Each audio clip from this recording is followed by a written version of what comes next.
Music by Pratyush वैभव।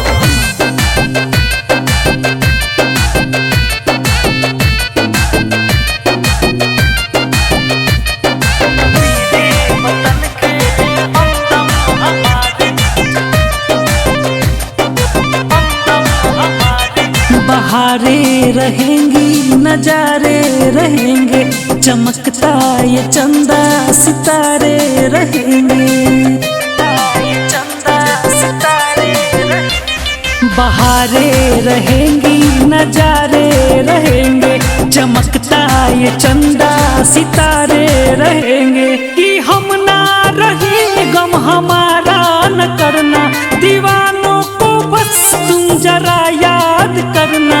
वो मेरे वतन के हमदम हमारे, चले देश के काम आने दीवाने। वो मेरे वतन के हमदम हमारे।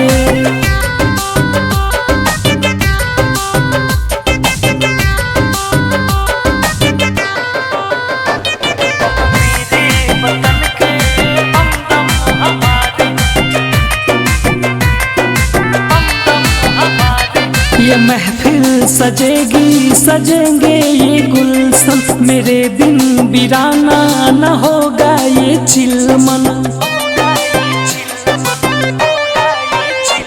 ये महफिल सजेगी सजेंगे ये गुलशन, मेरे बिन वीराना न होगा ये चिलमन।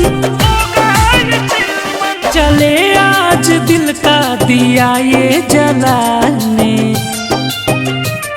वो मेरे वतन के हमदम हमारे, चले देश के काम आने दीवाने। वो मेरे वतन के हमदम हमारे।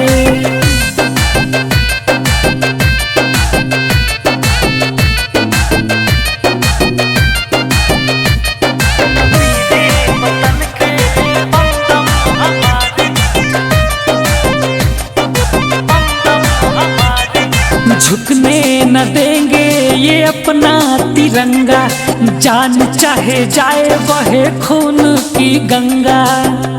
चाहे जाए बहे खून की गंगा। झुकने न देंगे ये अपना तिरंगा, जान चाहे जाए बहे खून की गंगा। बांध कफन सर पे दुश्मन मिटाने, मेरे वतन के हमदम हमारे, चले देश के काम आने दीवाने। वो मेरे वतन के हमदम हमारे।